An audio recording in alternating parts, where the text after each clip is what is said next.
Assalamualaikum dulur-dulur kita di mana berada. Alhamdulillah kita kedatangan Buya Arazi ke Palembang. Payu kita saksikan sama-sama kalam-kalamnya. Semoga kita mendapatkan hikmah dan ilmunya.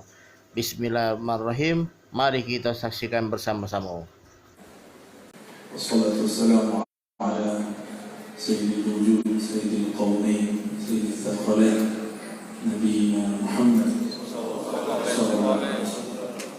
Salatu wassalamu alayka ya sayyidina ya Rasulullah. Salatu wassalamu alayka ya Habibullah. Salatu wassalamu alayka ya Abal Arwah, Abal Ruh, Sayyidina Ahmad, Nabiina Muhammad wa ala alihi. Alhamdulillah pagi yang cerah hatinya, insyaallah saya sampai di Masjid Al-Jihad. Maka saya berpikir akan cari hadis dari Abul Mujahidin, Bapak Jihad. Bapak Jihad itu namanya Abu Ayyub Al-Ansari. Jihad itu akan membuat seseorang terbebas dari warna-warna politik. Nanti saya akan bacakan hadis yang ke-2748 di dalam kitab Al-Jami' As-Sahih atau Sahih Muslim, yang merupakan kitab sahih setelah Imam Bukhari. Sahih Bukhari Muslim itu kita kira satu kitab, enggak, itu dua kitab. Ada Bukhari, ada Muslim ya. Imam Bukhari lahirnya 194 Hijriah, wafatnya 256 Hijriah. Imam Muslim lahir setelah tahun 200 dan dia wafat tahun 261 Hijriah. Mereka ini hidup di masa murid-murid Imam Syafi'i. Jadi mereka ini pengikut Imam Syafi'i. Mereka itu mengambil hadis dari murid-murid Imam Syafi'i, murid-murid Imam Malik. Maka jangan pernah benturkan antara imam-imam ahli hadis dengan imam mazhab, karena imam mazhab itu juga ahli hadis. Apa kata beliau? Haddatsana wa bihi qala haddatsana Qutaibah. Guruku Qutaibah, kata Imam Muslim. Jadi Imam Muslim ini enggak langsung bilang qala Rasulullah, kata Allah, kata Rasulnya. Dia mesti berguru. Sekelas Imam Bukhari dan Muslim berguru kepada imam namanya Qutaibah. Siapa Qutaibah ini? Qutaibah ini murid tua yang masih hidup di kalangan Malikiyah, murid langsung Imam Malik. Ini ada kelasnya Imam Syafi'i. Kau perhatikan, ini temannya Imam Syafi'i. Siapa yang ngaji kepada Qutaibah? Bukhari dan Muslim. Sudah terlihat hubungan mereka, bahwa Bukhari dan Muslim adalah murid dari adik ngajinya, adik keilmuannya Imam Syafi'i. Imam Syafi'i wafat 204 Hijriah. Sedangkan imam ini empatnya di tengah, diganti nolnya 1 atau nolnya pas 240 Hijriah. Imam siapa namanya tadi? Qutaibah. Qutaibah meriwayatkan dari gurunya, kawan Imam Malik, tapi bukan di Madinah, kawannya di Mesir, namanya Laits. Laits ini punya mazhab, namanya disebut mazhab Al-Laitsi. Sudah pernah dengar? Belum. Jadi kalau ada orang ngomong ke saya mengajarkan banyak mazhab, saya tanya berapa mazhab kamu tahu? 4 mazhab, meskipun banyak. Ada mazhab namanya Al-Laitsi. Mazhab Al-Laitsi itulah yang membuat Imam Syafi'i berubah. Maka ketika Imam Syafi'i pindah ke Mesir, cuma 4 tahun beliau tinggal di Mesir, itu Imam Syafi'i merevisi banyak mazhabnya. Yang tadinya masih ikut Imam Malik dalam banyak hal, kemudian beliau merevisi dan jadilah itu mazhab jadi, disebut qaulun jadi. Jadi sekelas Imam Syafi'i itu tidak malu merevisi kata-kata. Masa kita ini baru hijrah, baru ngaji, gurunya juga ya comot sana comot sini, tidak mau merevisi pemahaman. Ya. Imam Syafi'i berguru ke Lais, Imam Qutaibah berguru ke Lais, jadi mereka ini seperguruan. Imam Lais dari Muhammad bin Qais dan cerita dari Abi Sirma dari sahabat Rasulullah SAW, yaitu Abu Ayyub al-Ansari. Ini jalur luar biasa. Kenapa? Imam Lais tadi berguru kepada hakim agung yang ditugaskan oleh salah satu wali yang juga pemimpin, namanya Omar bin Abdul Aziz. Itu jalur aulia semua. Ahli hadis wali. Dan banyak ahli hadis yang hadas. Dia ngerti hadis untuk mau ngecek orang. Dia ngerti hadis untuk bidah-bidahin orang. Dia baca hadis untuk bidah-bidahin orang. Kalau ini enggak. Nama imamnya Muhammad bin Qais, guru dari Laits, kakek gurunya Imam Syafi'i. Dia dari Abu Sirma, dari Abu Ayyub al-Ansari. Ada cerita langsung kepada Abu Ayyub al-Ansari, bapak Abu Ayyub. Kenapa saya sebut tadi di awal? Beliau ini berjuang sesuai dengan nama masjid, Al-Jihad, Masjid Perjuangan. Itu sudah melewati sekat-sekat politik. Ini perbedaan politik yang luar biasa, tidak ada apa-apanya Indonesia. Tahun 2016 sampai 2019 Indonesia kan luar biasa. Masjid Al-Jihad sepertinya ikut terkena imbasnya. Tapi Abu Ayyub membuatkan kaidah. Abu Ayyub ini lahirnya tidak diketahui, tapi dia sudah sangat tua. Waktu umurnya 90-an, itu kira-kira tahun 50 lebih. Dulu kan gak ada KTP, gak ada dukcapil. Jadi ulama kita memperkirakan kira-kira dia wafat 51, 52, 53 atau 54 Hijriah. Anggaplah 50-an. Waktu itu umurnya sudah 90-an. Dan dia ikut berjihad ke Turki.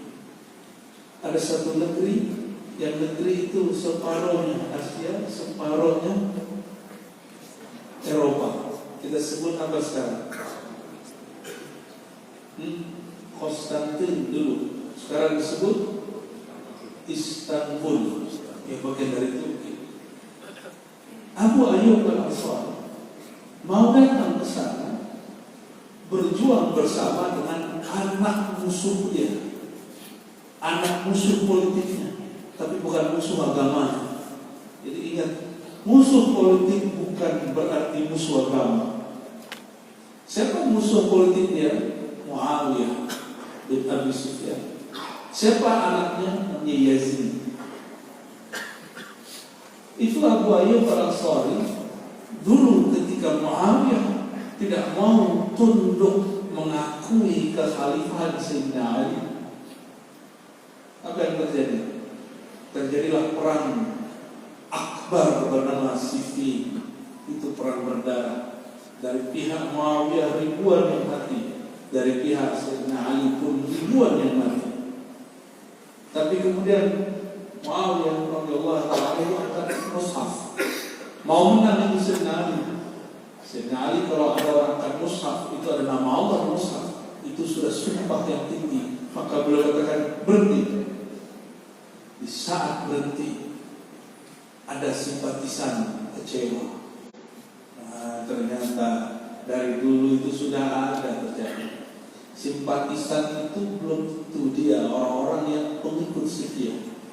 Dia hanya mengikuti idola politik, kebencian politik, emosi berpolitik dalam diri. Apa kata mereka?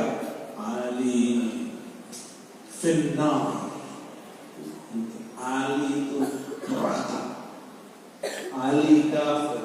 Kelompok ini kemudian bernama Khawarij. Apa nama kelompoknya? Siapa Khawarij? Mantan simpatisan Sayyidina Ali. Apa kata mereka? Ketika Sayyidina Ali menerima diplomasi dengan Muawiyah, yang akan terjadi, la hukma illa lillah, tiada hukum kecuali milik Allah. Ali terangkan hukum selain hukum Allah. Ini orang ngaco. Sayyidina Ali itu sahabat Nabi, disebut babul ilmu, pintu ilmu, hadis mutawatir. Sayyidina Ali itu disebut sebagai pintu iman. Cinta kepadanya tanda iman, benci kepadanya tanda orang-orang bermasalah. Hadis Muslim, hadis sahih semua. Hadis Ahlussunnah, bukan hadis Syiah. Kita Ahlussunnah, kita tidak akan terpengaruh oleh babak kecil itu.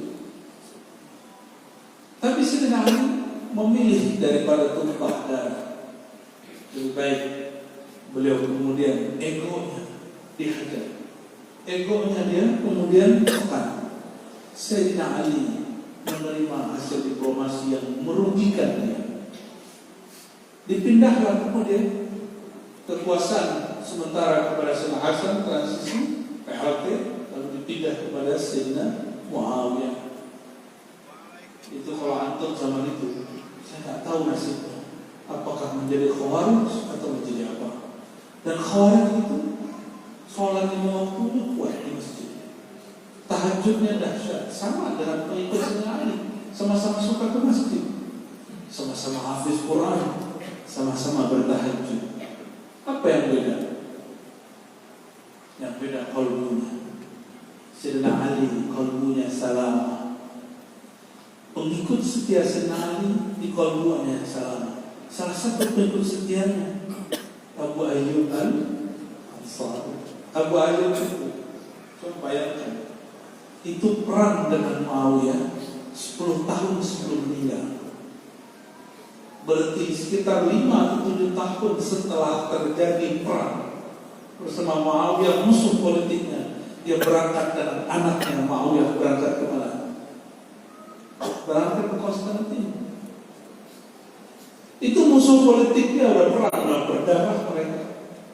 Tapi kalau sudah jihad, perbedaan politik, perbedaan faham, disingkirkan.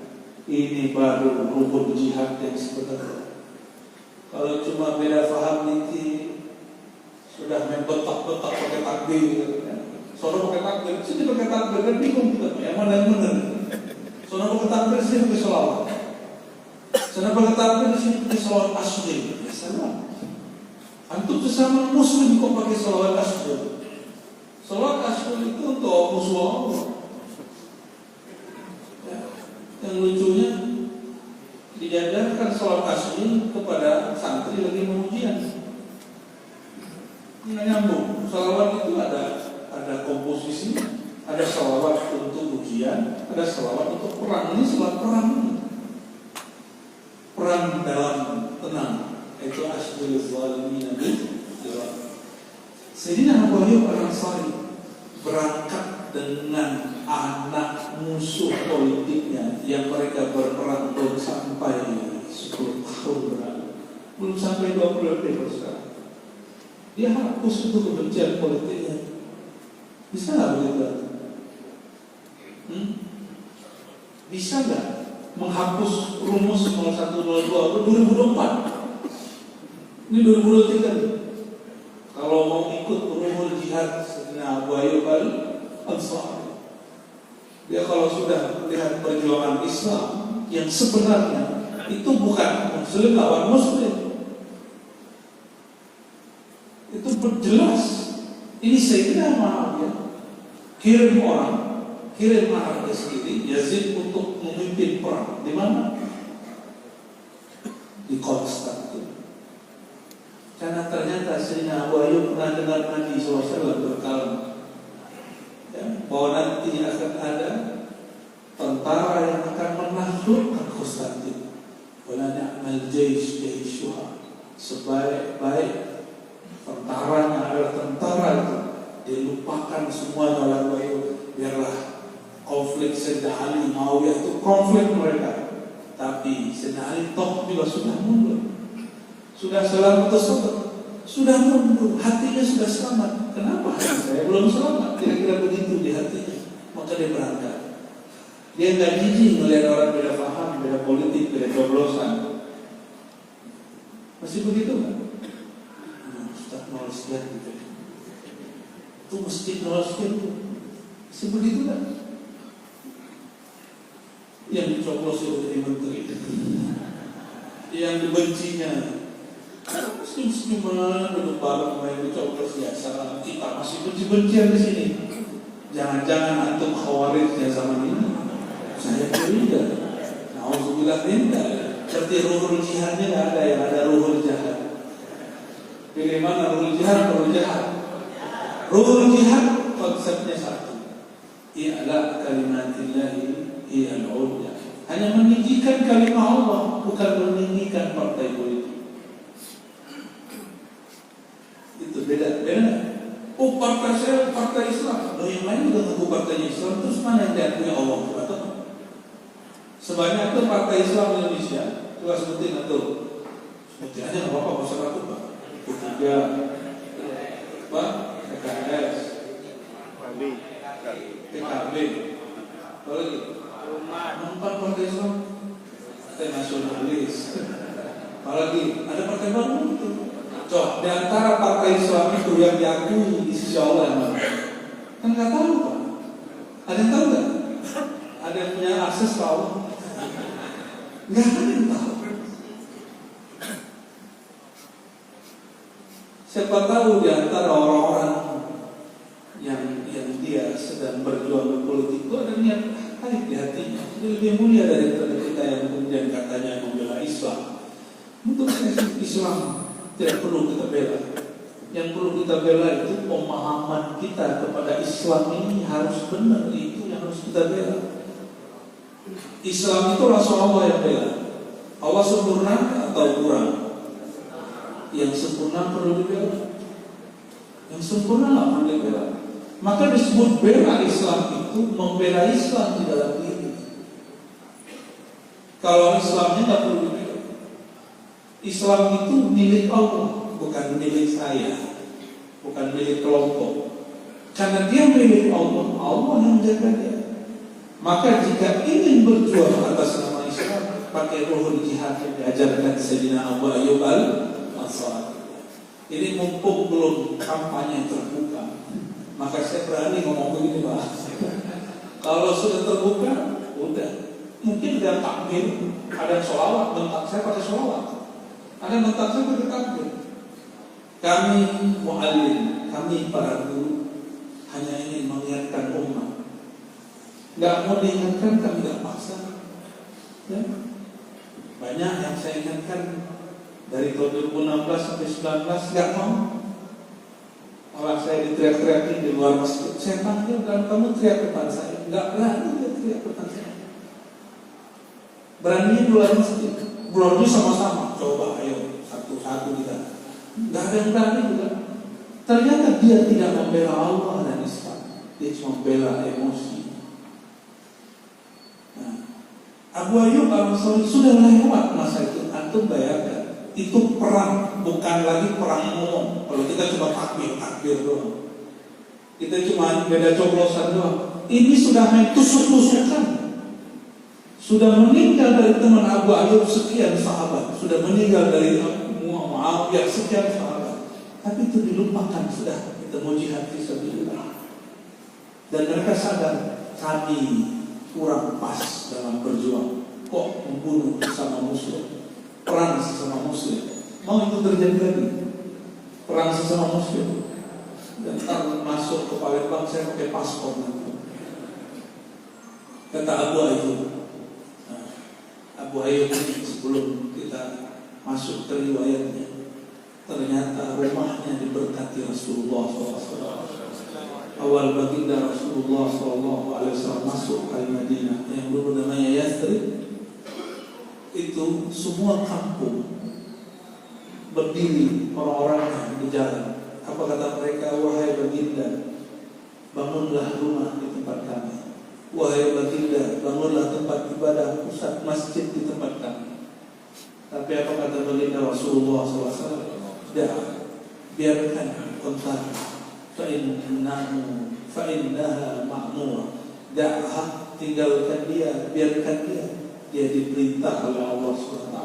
Itu Nabi, kendaraan ini diperintah Allah. Kalau kita gimana? Jangan kendaraan, mulutnya aja langsung barangan ngomong.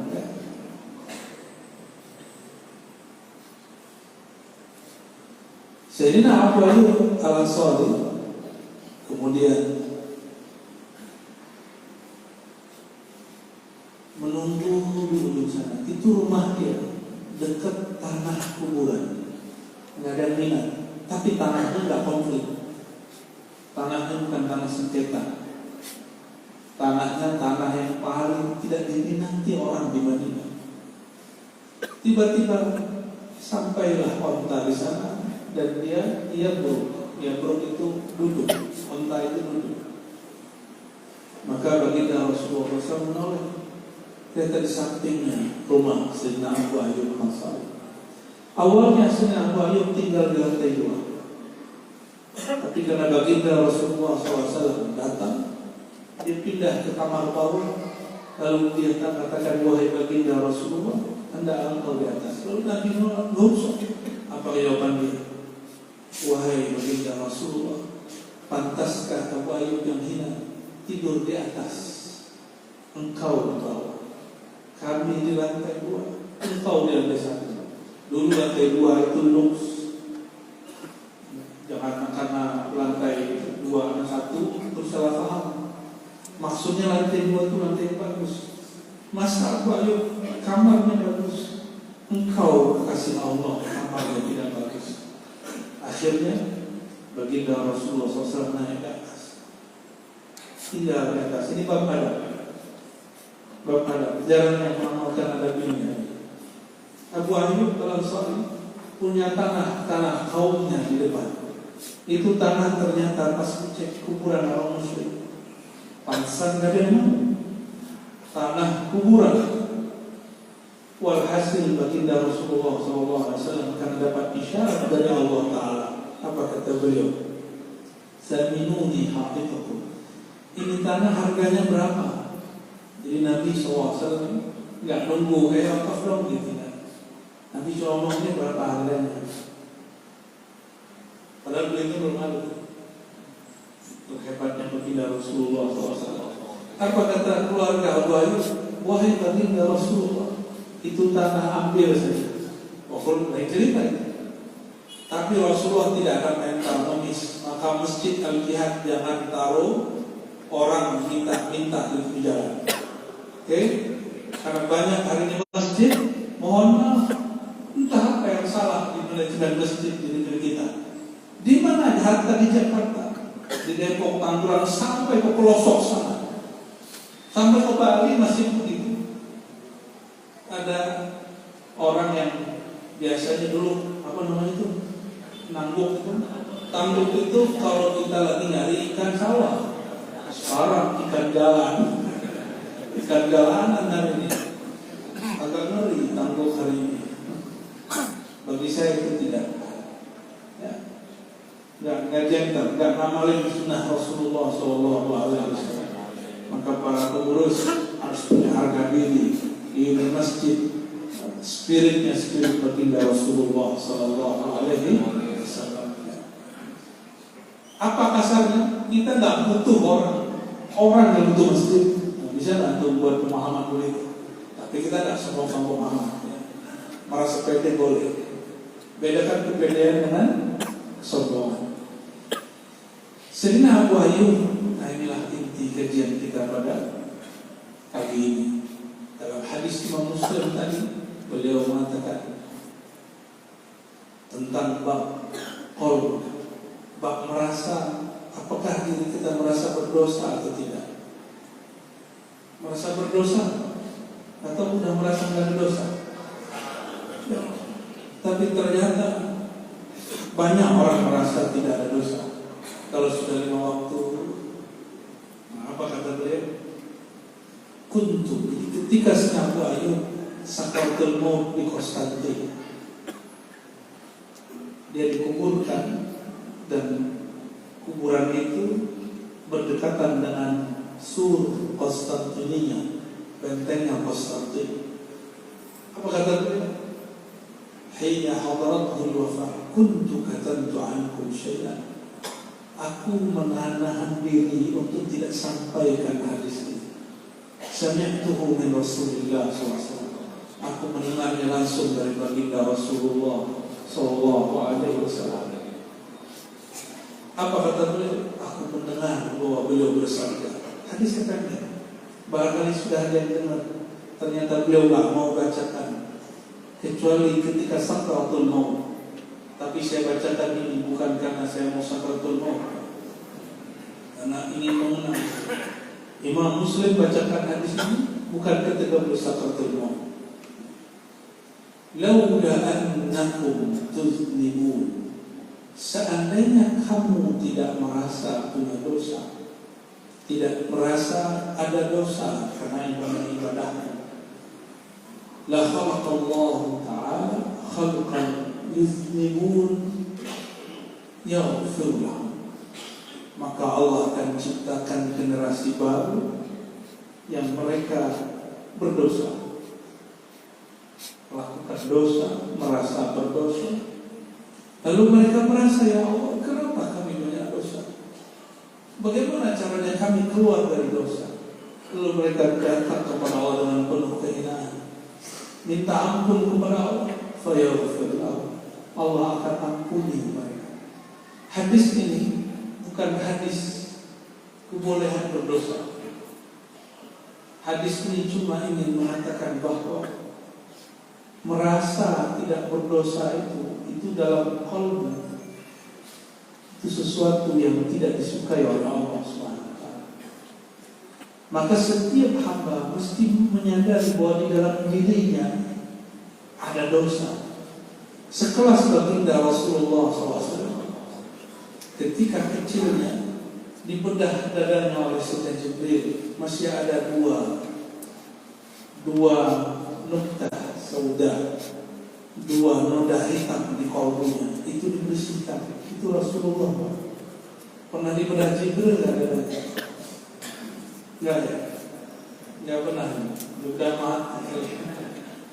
Sayyidina Jibril itu cahaya, tubuhnya cahaya. Jadi kalau dia bedah itu kecepatan cahaya. Jadi nggak melukai apapun di kalbu baginda Rasulullah Sallallahu Alaihi Wasallam. Sayyidina Jibril pun mengulang kembali karena perintah Allah untuk membersihkan. Dan kalau kita nggak ada yang bedah, maka yang bisa membedahnya kita sendiri dengan cara istighfar. Dan istighfar itu bukan lagi ingat orang. Kalau istighfar, pejamkan mata, bayangkan setiap anggota tubuh, lalu katakan, ya Allah, anggota tubuhku, mata pasti ada maksiatnya. Pasti ada maksiat dari matanya, banyak atau kuat. Ya, jadi ibu kalau berdewakan bukan Pak Haji.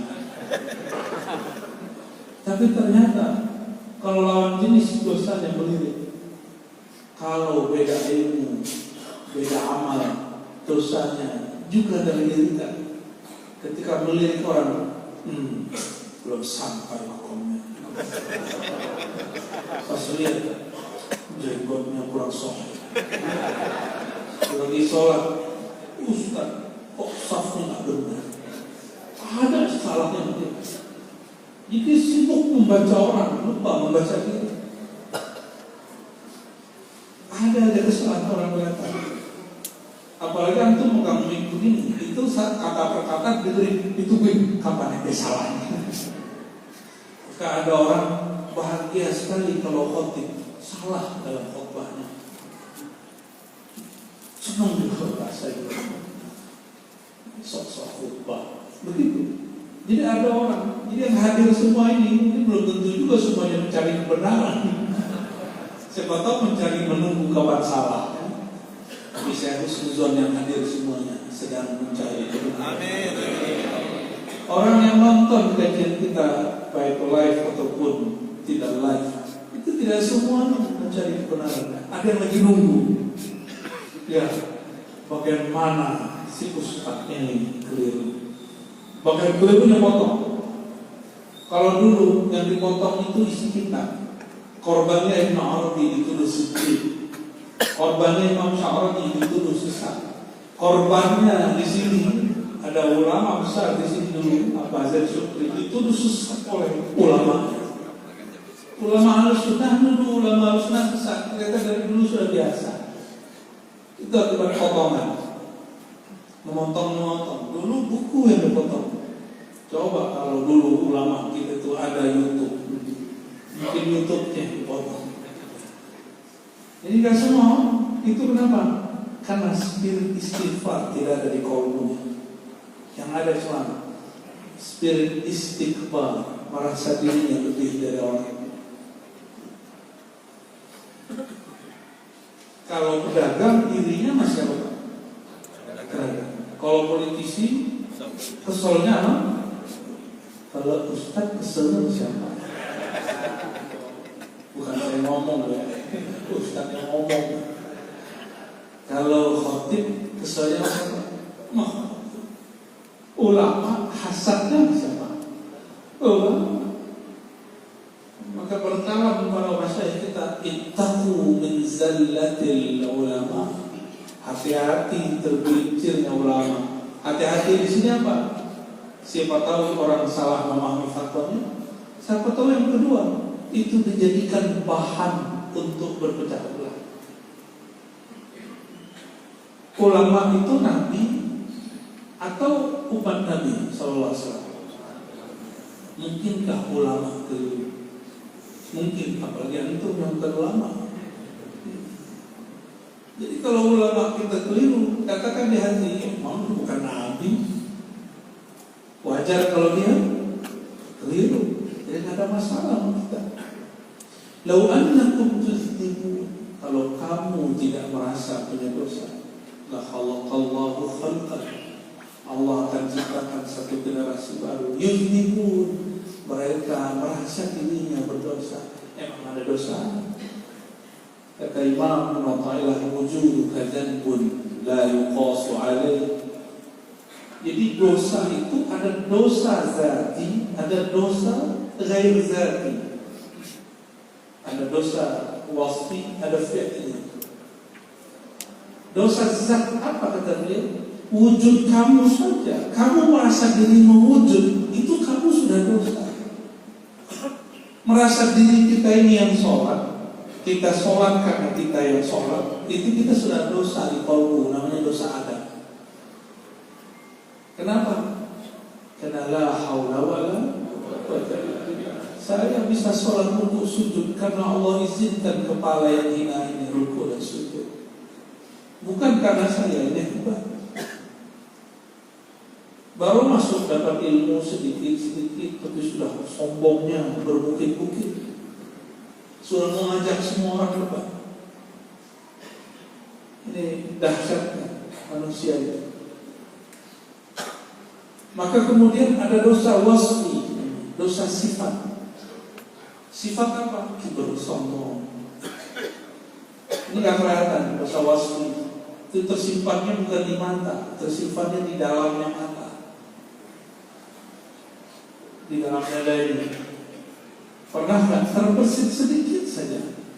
Kita ini lebih baik dari orang yang sampai terbersit. Terbersit begitu, antum sudah punya dosa namanya wasfi. Kebanyakan kita memandang dosa itu yang ketiga ada dosa fi'li, dosa perbuatan. Kalau itu semua orang juga tahu. Mata gelalakan, lisan yang kasar menyinggung, dosa lisan yang menggunjingkan orang, telinga dengerin gosipan orang, tangan kaki kemulan semuanya punya dosa. Itu disebut dosa fi'li. Iblis itu dosanya bukan fi'li saja, tapi sebelum dia punya dosa fi'li, tidak mau sujud kepada Sayyidina Adam. Iblis itu punya dosa wasfi. Itu yang menjadi asbab dia tidak mampu berubah. Kalau dosa fi'li, ini yang dikatakan baginda Rasulullah SAW, seandainya kamu tidak masa berdosa, Allah akan ciptakan makhluk yang merasa berdosa, melakukan dosa, lalu dia istighfar, Allah ampuni. Iblis lain. Iblis tidak pernah merasa dirinya kurang. Kata dia, masa aku sujud kepada pendatang baru yang baru dicipta dari tanah yang hina yang kami injak di surga. Ini kata-kata siapa? Iblis. Dia rasis dia. Orang Palembang gak boleh rasis, karena di Palembang mata sipit banyak, mata lebar pun banyak, hidung mancung banyak, hidung mancung ke belakang juga banyak. Kita pas ketemu kita ke Cina, ternyata orang tetangganya Musi. Ternyata dulu Cheng Ho datang sekian kapal, terdamparlah di Palembang. Nggak balik-balik, maka disebut rantau Cino. Rantau Cino itu kalau merantau nggak pulang-pulang ke kampung, ya. Kayaknya ada wajah-wajah rantau Cino ya. Rantau nggak balik, kita satu nasib ya. Iblis itu masalahnya satu, aba wastakbara wa kana minal kafirin.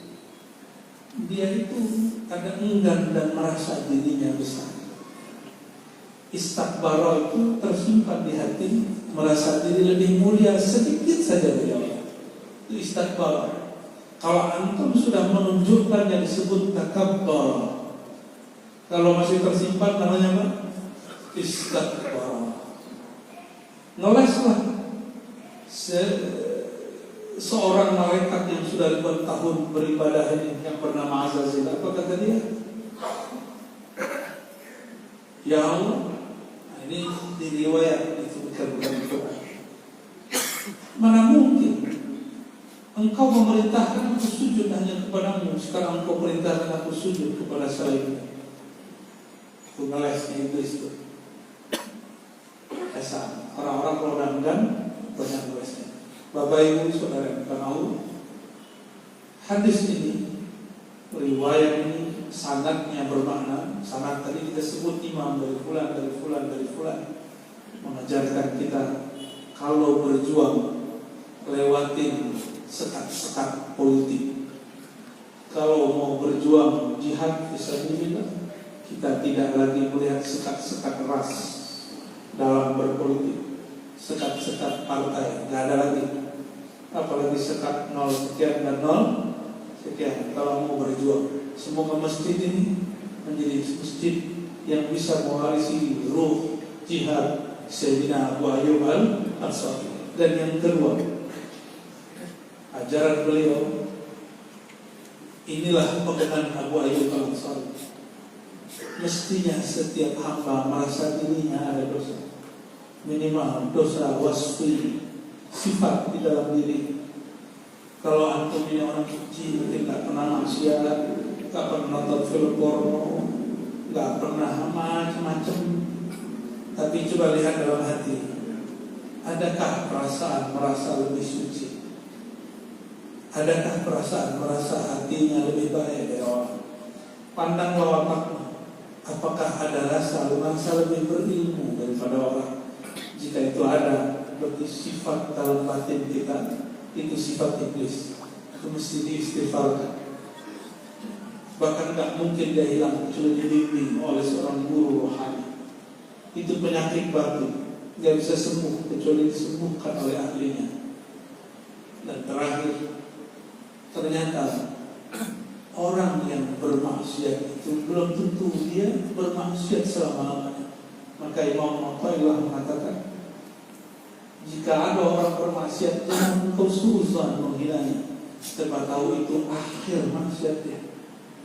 Jika ada orang taat, jangan juga dia merasa jumawa dan hebat, sebab tahu itu akhir dia taat, besok ada maksiat selama-lamanya.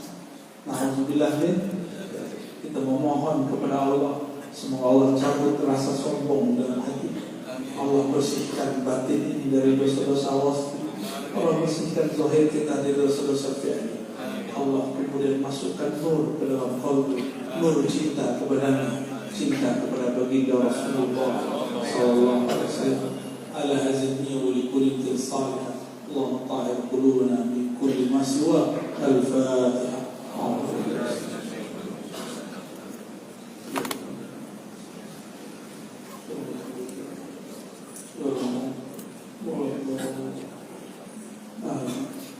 Barangkali itu Bapak Ibu sudah jam 6, kami jam 8 harus ke Pulau Ringo. Habis itu ada majelis lagi. Puncaknya besok kita haul Allah Zen syukur. Jadi tanya jawabnya nggak usah ya. Nanti ada pos-posin 2 hari ini insya Allah masih dibagi. Semoga semua yang hadir Allah ridho. Amin. Subhanallahumma wa bihamdika asyhadu an la ilaha illa anta astaghfiruka wa atubu ilaik. Assalamualaikum